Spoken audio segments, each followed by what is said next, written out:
إن الحمد لله نحمده ونستعينه من يهده الله فلا مضل له ومن يضلل فلا هادي له وأشهد أن لا إله إلا الله وحده لا شريك له وأشهد أن محمدا عبده ورسوله أعوذ بالله من الشيطان الرجيم يا أيها الذين آمنوا اتقوا الله حق تقاته ولا تموتن إلا وأنتم مسلمون أما بعد فإن أصدق الحديث كتاب الله وأحسن الهدي هدي محمد صلى الله عليه وسلم وشر الأمور محدثاتها وكل محدثة بدعة وكل بدعة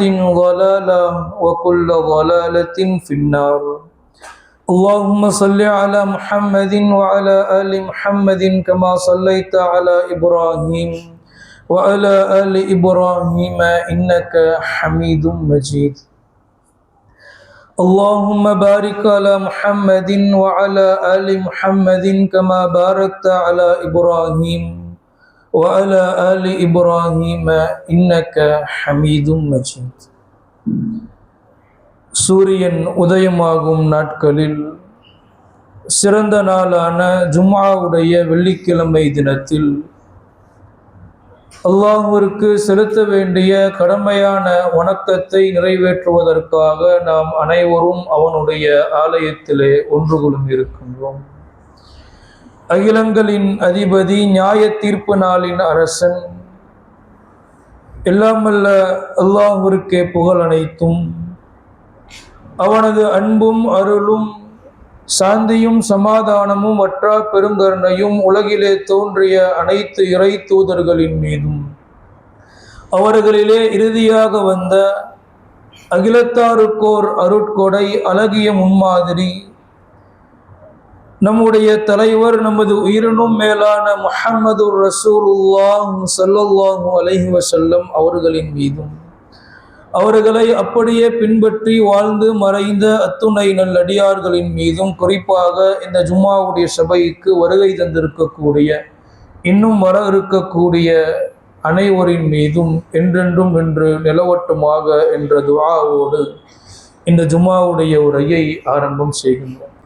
கண்ணியத்திற்கும் பெருமதிப்பிற்கும் உரிய எல்லாம் வல்ல அல்லாஹ்வின் அடியார்களே, சகோதர சகோதரிகளே, அல்லாஹு ரப்புல் ஆலமீன் அவனுடைய வேதமான அல் குர்ஆனினுடைய 49வது அத்தியாயம் 13வது வசனத்திலே குறிப்பிடுகின்றான், இன்ன அக்ரமக்கும் இந்தல்லாஹி அத்துகாக்கும், அல்லாஹுவிடத்திலே கண்ணியத்திற்குரியவர் அல்லது அல்லாஹுவிடத்திலே சிறந்தவர் உங்களிலே யார் என்றால் அத்துகாக்கும், உங்களிலே யார் இரையச்சம் உடையவர்களாக இருக்கின்றார்களோ அந்த இரையச்சவாதிகள் தான் அல்லாஹுவிடத்தில் கண்ணியத்திற்குரியவர்கள், அல்லாஹுவிடத்தில் சிறந்தவர்கள் என்று இறைவன் குர்ஆனிலே குறிப்பிடுகின்றான்.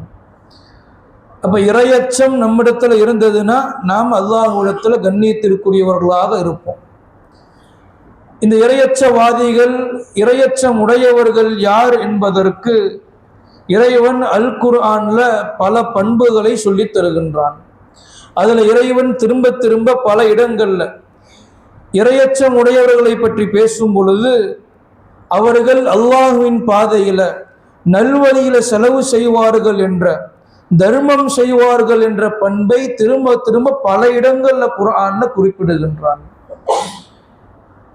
2வது அத்தியாயம் 3வது வசனம், அந்த இரையச்சவாதிகள் யார் என்று சொன்னால் எப்படிப்பட்டவர்கள் என்றால், அல்லதீன யுமினூன பில் கைப், அவர்கள் மறைவான விஷயங்களை நம்பிக்கை கொள்வார்கள், வயுக்கீமூன ஸலாஹ், தொழுகையை நிலைநிறுத்துவார்கள், வ மிம்மா ரஸக்னாஹும் யுன்ஃபிகூன், நாம் வழங்கியவற்றிலிருந்து நல் வழியில செலவு செய்வார்கள் என்று இரையச்சமுடையவர்கள பண்புல ஒன்று அல்லாஹ் கொடுத்ததிலிருந்து நல்வழியில செலவு செய்யக்கூடியவர்களாக இருப்பார்கள் என்பதை இந்த வசனத்தில் அல்லாஹ் குறிப்பிடுகின்றான். சூரத்து ஆல இம்ரான் 3வது அத்தியாயம் 134வது வசனம். அந்த இரையச்சம் உடையவர்கள் எப்படிப்பட்டவர்கள் என்றால், அல்லதீன யுன்ஃபிகூன ஃபிஸ்ஸர்ராஇ வத்தர்ரா, தங்களுக்கு வறுமை இருந்தாலும் அல்லது தாங்கள் செழிப்பிலே செல்வந்தர்களாக இருந்தாலும் அல்லாஹ்வுடைய பாதையில் அவர்கள் செலவு செய்வார்கள். வறுமையிலும் செழிப்பிலும் அல்லாஹ்வின் பாதையில நல்வழியில செலவு செய்பவர்கள், தர்மம் செய்பவர்கள் இரையச்சம் உடையவர்கள் என்று இறைவன் குறிப்பிடுகின்றான். மேலும் 3வது அத்தியாயம் 17வது வசனம். அந்த இரையச்சம் உடையவர்கள் எப்படிப்பட்டவர்கள் என்றால், அஸ்ஸாபிரீன அவர்கள் பொறுமையாளர்கள், வஸ்ஸாதிகீன அவர்கள் உண்மையாளர்கள், வல் கானித்தீன அவர்கள் கட்டுப்பாட்டு நடக்கக்கூடியவர்கள், வல் முன்ஃபிகீன அவர்கள் அல்லாஹ்வின் பாதையில தங்கள் பொருளாதாரத்தை நல் வழியில செலவு செய்யக்கூடியவர்கள், வல் முஸ்தக்ஃபிரீன பில் அஸ்ஹார் இரவினுடைய கடைசி நேரங்களிலே சஹருடைய நேரங்களிலே அல்லாஹ்விடத்துல பாவ மன்னிப்பு கோருவார்கள் என்று இந்த வசனத்துல சொல்லும் பொழுதும் இரையச்சவாதிகள் அல்லாஹ்வின் பாதையில செலவு செய்யக்கூடியவர்களாக இருப்பார்கள் என்பதை இறைவன் சொல்லித் தருகின்றான். இப்ப நாம இரையச்சம் உடையவர்களாக இருக்கின்றோம் என்பதற்கு மிக முக்கியமான பண்புகள்ல ஒன்று, இறைவன் கொடுத்த பொருளாதாரத்தை நமக்கு வறுமையாக இருந்தாலும் செழிப்பாக இருந்தாலும் அல்லாஹ்வுடைய பாதையில ஏதோ வகையில செலவு செய்து கொண்டே இருந்தோம்னா நம்மிடத்துல இரையச்சம் நிச்சயமாக இருக்கின்றது என்பதுல எந்த மாற்று கருத்தும் கிடையாது. இப்படி ஏராளமான வசனங்கள் முத்தகீன்களுடைய இரையச்சம் உடையவர்களுடைய பண்புகளை சொல்லும் பொழுது அவர்கள் அல்லாஹ்வின் பாதையில செலவு செய்யக்கூடியவர்களாக இருப்பார்கள் என்பதை நமக்கு சொல்லித் தருகின்றனர். அப்படி செலவு செய்யக்கூடியவர்களுக்கு எந்த அளவிற்கு இறைவன் வெகுமதியை கூலியை இம்மையிலும் மறுமையிலும் தருகின்றான் என்றால், சூரத்துல் பக்ரா 274வது வசனம். அல்லதீன யுன்ஃபிகூன அம்வாலஹும் பில்லைலி வன்னஹார் இரவிலும் பகலிலும் சிர்ர வ அலானியா ரகசியமாகவும் பகிரங்கமாகவும் தங்கள் செல்வங்களை செலவு செய்யக்கூடியவர்களுக்கு ஃபலஹும் அஜ்ருஹும் இன்த ரப்பிஹிம் அவர்களுடைய இறைவனிடத்துல மிகப்பெரிய கூலிகள் இருக்கின்றது சொல்லிட்டு அல்லாஹ் கடைசியாக குறிப்பிடுகின்றான், வலா ஹவுஃபுன் அலைஹிம் வலாஹும் யஹ்சனூன் அவர்கள் எந்த பயமும் அவங்களுக்கு கிடையாது, அவர்கள் கவலைப்படவும் மாட்டார்கள். யார் அல்லாஹ்வுடைய பாதையில இரவிலும் பகலிலும் பகிரங்கமாகவும் ரகசியமாகவும் செலவு செய்கின்றாங்களோ அவங்களுக்கு அல்லாஹ்விடத்துல உயர்ந்த கூலிகள் இருக்கின்றது. இந்த கடைசியாக அல்லாஹ் பதிவு செய்யக்கூடிய இந்த வாசகம் இன்மை மறுமைக்கு நமக்கு இறைவன் கொடுக்கக்கூடிய வெகுமதியை சொல்லித் தருகின்றார். வலா ஹவுஃபுன் அலைஹிம் அவர்களுக்கு எந்த பயமும் கிடையாது, வலாஹும் யஹ்சனூன் கவலைப்படவும் மாட்டார்கள். எதை அல்லாஹ் சொல்ல வரான்? இந்த உலக வாழ்க்கை குறித்தான பயம் அவங்களுக்கு இருக்காது. மரணம் வந்து விட்டது என்று சொன்னால் என் நிலை மோசமாகி விடுமோ என்ற கவலை அவங்க பட மாட்டார்கள், பட வேண்டிய அவசியமும் இல்லை. மறுமையிலையும் அவங்க நரகத்துக்கு செல்லுவார்களோ என்ற கவலை வேண்டாம், அந்த பயம் வேண்டாம் என்று இறைவன் இந்த உலகத்திலும் மறுமையிலையும் மிகப்பெரிய பொக்கிஷம் எது? மரணம் நல்ல மரணமாக இருக்கணும், கெட்ட மரணம் வந்துடக்கூடாதுங்கிற அந்த கெட்ட மரணத்தை நினைத்த பயம் இல்லாமல் வாழணும். மறுமையிலும் நரகத்துக்கு போயிடக்கூடாது, போயிடுவோமோ இல்லைங்கிற பயம் இல்லாமல் வாழணும் என்றால் அல்லாஹ்வுடைய பாதையில் அவங்க செலவு செய்யக்கூடியவர்களாக இருந்தாங்கன்னா அவங்களுக்கு எந்த பயமும் கிடையாது, கவலைப்படவும் மாட்டார்கள் என்று இந்த நல்வழியில செலவு செய்வதற்கான வெகுமதியை இறைவன் திருமறை குர்ஆன்ல சொல்லித் தருகின்றான். மேலும் குர்ஆன்ல சஹாபாக்கள் கேட்ட ஒரு கேள்வியையும் அதற்கு இறைவன் சொன்ன பதிலையும் பாருங்க. 2வது அத்தியாயம் 219வது வசனம். யஸ்அலூனக மாதா யுன்ஃபிகூன் நபியே அவர்கள் உங்களிடத்துல எதை செலவு செய்ய வேண்டும் அல்லது எப்படி செலவு செய்ய வேண்டும் என்று கேட்கின்றார்கள். குல் நீங்கள் சொல்லுங்கள், குலில் அஃபு அவங்களுடைய தேவை போக மீதத்தை அவர்கள் அல்லாஹ்வுடைய பாதையில செலவு செய்யட்டும் என்று. எப்படி தர்மம் செய்வது, எப்படி செலவு செய்வதுன்னு கேள்வியை கேட்கும் பொழுது இறைவன் பதில் சொல்கின்றான், நான் கொடுத்த பொருளாதாரம் உன் தேவைக்கு போக நீ என் பாதையில செலவு செய் என்று இறைவன் குர்ஆன்ல கட்டளையிட்டு இருக்கின்றான்.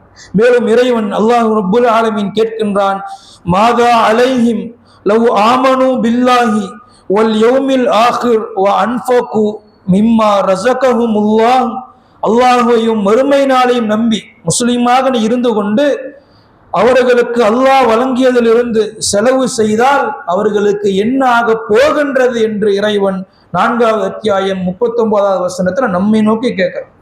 நீ முஸ்லிமாக இருக்கிற, என்னை நம்பிக்கை கொண்டிருக்கின்றாய், மறுமை நாளை நம்பிக்கை கொண்டிருக்கின்றாய். இப்படி நீ முஸ்லிமாக இருக்கும் பொழுது நான் வழங்கிய பொருளாதாரத்திலிருந்து என் பாதையில செலவு செய்யாமல் இருப்பதற்கு உனக்கு என்ன நேர்ந்து விட்டது, ஏன் இப்படி இருக்கிற என்று இறைவன் கேள்வியை கேட்கின்றான். அப்ப இந்த வசனங்கள் எல்லாம் அல்லாஹ்வுடைய பாதையில நம்ம செலவு செய்யணும். செலவு செய்பவர்கள் இரையச்சமுடையவர்கள், அல்லாஹ்விடத்துல கண்ணியத்திற்குரியவர்கள் நமக்கு சொல்லி தருகின்றது. செலவு செய்யாமல் இருக்க உங்களுக்கு என்ன ஆகிவிட்டது நல்ல கேள்வி கேட்கின்றானே. முஸ்லிம்களாக இருக்கக்கூடிய நாம், இங்க வந்திருக்கக்கூடிய ஆண்கள் பெண்கள் தர்மம் சம்பந்தமாக பல உரைகளை கேட்டிருப்போம், பல செய்திகளை படித்திருப்போம். நம்முடைய வாழ்க்கையில அல்லாஹ்வுடைய பாதையில செலவு செய்வதை இரண்டரை கலந்து செய்யறோமா? நானும் தர்மம் செய்யறது வேற வேற கிடையாது, என் வாழ்க்கையில ஒரு அங்கமாக இருக்கின்றது, என்னோடு இரண்டரை கலந்திருக்கின்றது. நம்மால எத்தனை நபர்கள் சொல்ல முடியும்? இன்னைக்கு நம்முடைய பொருளாதாரத்தை பொறுத்தவரை நம்முடைய குடும்பத்துக்கு நாம ஹலாலான முறையில செலவு செய்தால் அது தர்மம் தான். சில நேரங்கள்ல அப்படி செலவு செய்தாலும் கூட நமக்கு தீமை வருவதற்கான வாய்ப்பு ஏற்படும்.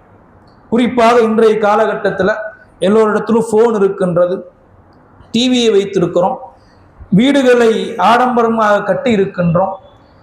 இதுல ஏதாச்சும் வீண் வரியம் செய்திருந்தோம் வைங்களேன், குடும்பத்துக்கு தான் செலவு செய்யறோம், ஆனா வீண் வரியம் செய்தோம்னா அதற்கு தீமை எழுதப்படும்.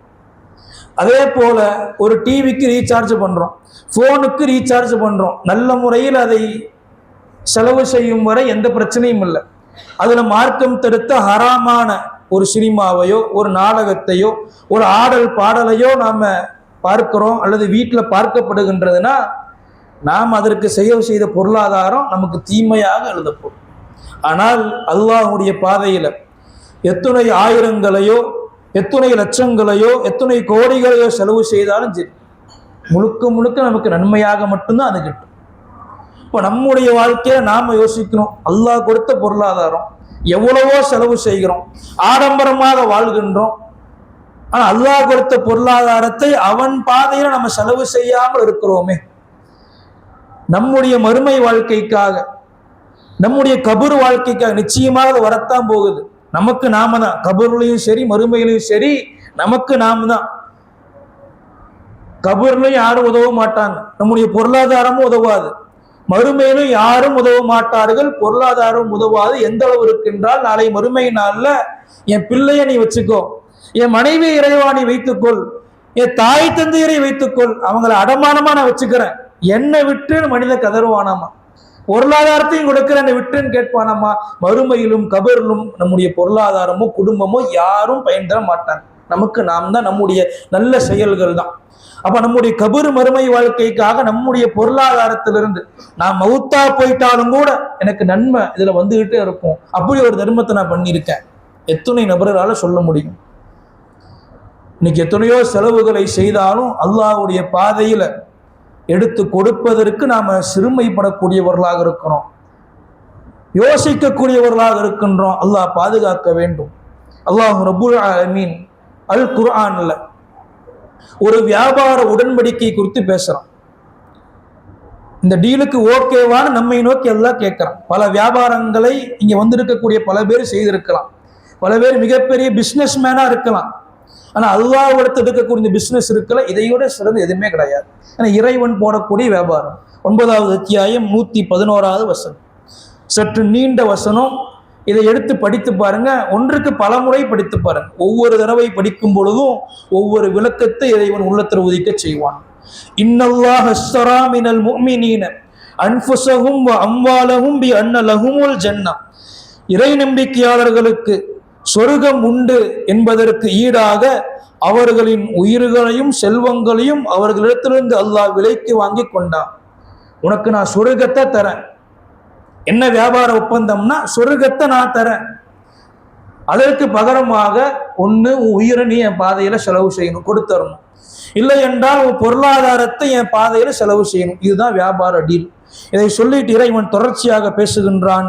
யுகாத்திலூன ஃபீ சபீலில்லாஹி ஃபயக்குத்துலூன வயுக்குத்தலூன், அவர்கள் அல்லாஹ்வுடைய பாதையில போரிடுகின்றார்கள், கொல்கிறார்கள், அல்லாஹ்விற்காக வேண்டி கொல்லவும் படுகின்றார்கள். வஅதன் அலைஹி ஹக்கன் ஃபி தௌராத்தி வல் இன்ஜீலி வல் குர்ஆன். இது தௌராத்திலும் இன்ஜீலிலும் குர்ஆனிலும் அவன் தன் மீது கடமையாக்கி கொண்ட வாக்குறுதியாக இறைவன் வைத்திருக்கின்றான். ஒமன் அவுஃபா பி அஹ்திஹி மினல்லாஹ். தனது வாக்குறுதியை முழுமையாக நிறைவேற்றுபவன் அல்லாஹ்வை தவிர வேறு யார்தான் இருக்க முடியும்? ஃபஸ்தப்ஷிரு பிபைஇக்கும் அல்லதி பாயஅத்தும் பிஹி. எனவே நீங்கள் ஒப்பந்தம் செய்து கொண்ட இந்த வியாபாரத்திலே நீங்கள் மகிழ்ச்சி அடையுங்கள். வதாலிக ஹுவல் ஃபௌசுல் அலீம். இதுதான் மகத்தான வெற்றி என்று இறைவன் சொல்லித் தருகின்றான். எந்த அளவுக்கு அல்லாஹ் ஒரு வியாபார ஒப்பந்தத்தை போடுறான்னா, நான் சொர்க்கத்தை தரேன், ஒன்று உயிரை கூடு, இல்லாட்டினா அல்லாஹ்வுடைய பாதையில பொருளாதாரத்தை செலவு செய். இப்படி ஒரு டீலை நீ போட்டுக்கிட்டாயினா என் வாக்குறுதியை நான் கண்டிப்பா நிறைவேற்றுவேன், அதுல நான் மாற்றம் செய்ய மாட்டேன் நல்லா சொல்லிட்டு ஃபஸ்தப்ஷிரு பிபைஇக்கும் அல்லதி பாயஅத்தும் பிஹி. இந்த வியாபார ஒப்பந்தத்தை கொண்டு நீங்கள் மகிழ்ச்சி அடையுங்கள். இதனால நீங்க சங்கடப்பட வேண்டாம், உயிர் போயிருமே, பொருளாதாரம் போயிருமே நினைக்க வேண்டாம். வதாலிக ஹுவல் ஃபௌசுல் அலீம். இதுதான் மகத்தான வெற்றி என்று இறைவன் சொல்லித் தருகின்றானே. இந்த வியாபார ஒப்பந்தத்தை நம்மிலே எத்தனை நபர்கள் போட தயார்? என் சொத்துல பாதி அல்லாஹ்வுக்காக வேண்டி நான் தர்மமாக கொடுப்பேன், இல்ல 1/3 நான் அல்லாஹ்வுடைய பாதையில செலவு செய்வேன். எத்தனை பேர் சொல்ல தயார்? இந்த ஒப்பந்தத்துக்கு நாம தயாரா? நாம தயாரோ இல்லையோ, நமக்கு முன்னாடி வாழ்ந்தவர்கள் இந்த ஒப்பந்தத்தையே இந்த குர்ஆனுடைய வசனத்தினுடைய நடைமுறை விளக்கமாக வாழ்ந்து விட்டு சென்றிருக்கின்றார்கள். எந்த அளவிற்கு என்று சொன்னால், அல்லாஹ்வுடைய பாதையில உயிரை கொடுத்த பல சஹாபாக்களுடைய வரலாறுகளை நாம தெரிந்து வைத்திருக்கிறோம். அதே போல் அல்லாஹ்வுடைய பாதையில தன்னுடைய பொருளாதாரத்தை ஒரு பங்கு, சொத்துற பாதி, இப்படியெல்லாம் இல்லை, முழு சொத்தையே கொடுத்த வரலாறுகள் எல்லாம் பார்க்க முடிகின்றது. கேட்டாலே வியப்பாக இருக்கக்கூடிய பல செய்திகள் ஹதீஸுகள்ல சம்பவமாக நமக்கு சொல்லித் தரப்பட்டு இருக்கின்றது. ஒரு மனிதனுடைய அடிப்படை தேவை இருக்கக்கூடிய வீடு, அவனுக்கு வரக்கூடிய வருமானம், அதுல தான் அவன் சாப்பிடவே முடியும். அந்த அடிப்படை தேவையே ஒரு அல்லாஹ்வுக்காக வேண்டி கொடுக்கிறான் என்று சொன்னால் எப்பேற்பட்ட ஒரு தியாகமாக இருக்கும். அதுல ஒரு சஹாபியை பாருங்க, அபூ தஹ்தா ரலியல்லாஹு அன்ஹு அவருக்கு. இவர் நபிகளாரோடு ஒரு சபையில் இருக்கிறாரு. ஒரு சஹாபி அல்லாஹ்வின் தூதரிடத்துல ஒரு வழக்கு சம்பந்தமாக அல்லது தனக்கு இருக்கக்கூடிய ஒரு கோரிக்கையை சொல்ல வருகின்றார். யா ரசூலுல்லாஹ், அல்லாஹ்வின் தூதரே, எனக்கு ஒரு தோட்டம் இருக்கின்றது, என் தோட்டத்தை சுத்தி நான் வேலியை போடலான்னு இருக்கிறேன்.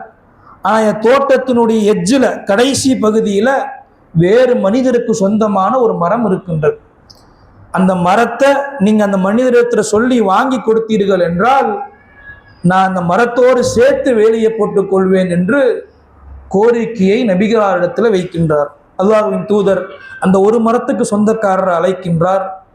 அந்த மரத்தை நீங்க கொடுத்தீங்கன்னா அந்த மரத்துக்கு பகரமாக சொர்க்கத்துல இறைவன் ஒரு இடத்தையோ அல்லது ஒரு மரத்தையோ தருவான் என்ற வெகுமதியையும் ரசூலுல்லாஹ் சொல்றாங்க. ஒரு மரத்தை கொடுத்தா சொர்க்கத்துல ஒரு மரம், சொர்க்கத்துல வில் வைக்கக்கூடிய அளவு இடமே அல்லது சாட்டை வைக்கக்கூடிய அளவு இடமே உலகத்தை விட இது இருக்கக்கூடிய எல்லாத்தையும் விட சிறந்தது. இப்போ ஒரு மரம்னா எப்பேற்பட்ட ஒரு வெகுமதி அது. ரசூலுல்லாஹ் இந்த சிறப்பையும் சொல்றாங்க அவர்கிட்ட. ஆனா அந்த மரத்துக்கு சொந்தக்காரர் மரத்தை ஏதோ ஒரு காரணத்துக்காக வேண்டி தர முடியாது என்று மறுத்துவிட்டு சென்றும் விடுகின்றார். இந்த சம்பவத்தை அபூ தஹ்தா ரலியல்லாஹு அன்ஹு அவர்கள் அமர்ந்து கொண்டு பார்த்துட்டே இருக்கார். ஒரு கட்டத்தில் நேராக அந்த ஒரு மரத்துக்கு சொந்தக்காரர் இடத்துல செல்கின்றார். நீங்க அந்த ஒரு மரத்தை எனக்கு கொடுங்க, அதற்கு பகரமாக என்னுடைய தோட்டத்தை நீங்கள் முழுமையாக எடுத்துக்கொள்ளுங்கள் என்று ஒரு வியாபார ஒப்பந்தத்தை பேசுறார். பொதுவாக நாம வியாபார ஒப்பந்தம் பேசுறோம்னா நமக்கு பல மடங்கு லாபம் எப்படி வரும்னு நாம் எதிர்பார்ப்போம். இவர் இந்த வியாபாரத்தை செஞ்சா நஷ்டம்தான் கண்டிப்பா வரும். ஒரு மரம் ஒரு தோட்டம் எங்க இருக்கு, மலைக்கும் மடுவுக்கும் உள்ள வித்தியாசம் என்று சொல்வார்கள். அந்த அளவிற்கு மிகப்பெரிய வித்தியாசம். நஷ்டம்தான், உலகத்தில் நஷ்டமாக இருக்கலாம், மறுமையில இதுதான் மிகச்சிறந்த வியாபாரமாக இருக்கும் என்று கருதி ஒரு மரத்தை அவர் வாங்கிட்டு தோட்டத்தை கொடுத்துட்டு நேராக நபிகளார் இடத்துல வருகின்றார். அல்லாஹ்வின் தூதரே, அந்த ஒரு மரத்தை நான் விலைக்கு வாங்கிட்டேன், அதற்கு பகரமாக என்னுடைய தோட்டத்தை முழுமையாக அவருக்கு விற்றுவிட்டேன். இதோ இந்த ஒரு மரத்தை முன்னாடி கேட்டு வந்தார்ல, அவரிடத்துல நீங்கள் கொடுத்து விடுங்கள் என்று சொன்னதுமே அல்லாஹ்வின் தூதர் ஸல்லல்லாஹு அலைஹி வஸல்லம் அவர்கள் சொன்னார்கள், அபூ தஹ்தாவுக்கு எத்தனையோ மரங்கள் சொர்க்கத்துல காத்து கொண்டிருக்கின்றது என்ற ஒரு சிறப்பை, அவர் சொர்க்கவாசி என்ற சிறப்பை சொல்லி விடுகின்றார்கள். அபூ தஹ்தா அவர்கள் நேராக தோட்டத்துக்கு வருகின்றார். தோட்டத்தில் அவருடைய மனைவி அமர்ந்து கொண்டு இருக்கின்றார். எப்படிப்பட்ட ஒரு சூழல் இருக்கும்? நாம ஒரு 10 லட்ச ரூபா சம்பாதிக்கிறோம், அதுல 2 லட்ச ரூபா மட்டும் எடுத்துட்டு 8 லட்ச ரூபாவை தான தர்மம் பண்ணிட்டு நேராக வீட்டுக்கு மனைவி இடத்துல வருகின்றோம். வந்து விட்டு 8 லட்சத்தை அல்லாஹ்வுடைய பாதையை நான் செலவு செஞ்சுட்டேன், ஏதோ 2 லட்சத்தை கொண்டு வந்திருக்கிறேன்னு சொன்னோம்னா அல்ஹம்துலில்லாஹ் இதுதான் மிகச்சிறந்த வியாபாரம்னு நம்மள எத்தனை மனைவிகள் சொல்லுவாங்க? கண்டிப்பா வாய்ப்பே இல்லை. மிகப்பெரிய பிரச்சனைகளை நாம சந்திக்க நேரிடும்.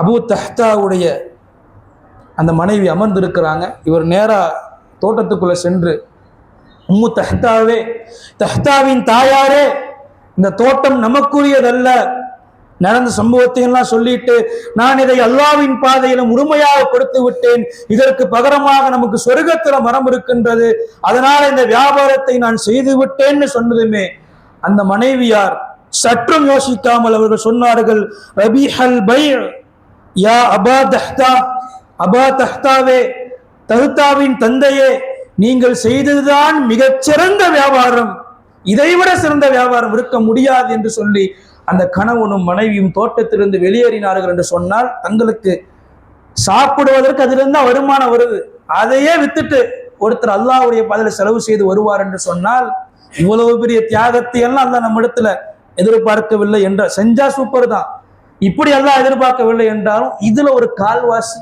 ஒரு 10% நாம் அல்லாஹ்வுடைய பாதையில நம்முடைய பொருளாதாரத்தை செலவு செய்து கொண்டே இருக்கும். இறைவன் மேலும் குர்ஆன்ல ஒரு வசனத்தை இறக்குகின்றான். 3வது அத்தியாயம் 92வது வசனம், லன் தனாலுல் பிர்ர ஹத்தா துன்ஃபிகு மிம்மா துஹிப்பூன், உங்களுக்கு விருப்பமானதிலிருந்து செலவு செய்யாத வரை உங்களிலே யாரும் இறை நம்பிக்கை கொண்டவராக அல்லது முழுமையான இறை நம்பிக்கை கொண்டவராக ஆக முடியாது. இறைவன் வசனத்தை இறக்குகின்றான். பைருஹாங்கிற தோட்டம் அபூ தல்ஹா ரலியல்லாஹு அன்ஹு அவர்களுக்கு சொந்தமாக இருந்தது. இந்த தோட்டத்துல தான் அல்லாஹ்வின் தூதர் ஸல்லல்லாஹு அலைஹி வஸல்லம் அவர்கள் சென்று ஓய்வு எடுப்பார்கள், தண்ணீரை பருவார்கள், பேரித்தம்பழங்களை சாப்பிடுவார்கள். இந்த வசனம் இறங்கிய உடனே அபூ தல்ஹா ரலியல்லாஹு அன்ஹு அவர்கள் நேராக வருகின்றார். அல்லாஹ்வின் தூதரே, இப்படி ஒரு வசனம் இறங்கி இருக்கின்றது, எனக்கு விருப்பமானது இந்த பைருஹா தோட்டம் தான், இதிலிருந்து செலவு செய்யலாட்டினா நான் ஒரு முழுமையான முஃமினாக ஆக முடியாதுன்னா, இதோ இந்த பைருஹா தோட்டத்தை முழுமையாக நான் அல்லாஹ்வுடைய பாதையிலே கொடுத்து விடுகின்றேன், வக்ஃப் செய்து விடுகின்றேன் என்று சொன்னதுமே நபிகளார் சொன்னார்கள், அதுதான் மிகச்சிறந்த வியாபாரம் அப்படின்னு சொன்னதுமே அவர், சரி நான் இதை போய் தர்மம் செய்யறேன்னு சொல்றாரு. இப்ப நபிகளார், நீங்க வெளியில தர்மம் செய்வதை விட குடும்பத்துல முதல்ல நீங்க இதை தான தர்மமாக கொடுத்து விடுங்க, பிரித்து கொடுங்க என்று சொன்னதுமே அவர் குடும்பத்தில் இருக்கக்கூடிய அவருடைய அண்ணன் தம்பிமார்களுக்கு என்று பிரித்து கொடுத்ததாக செய்தியை பார்ப்போம்.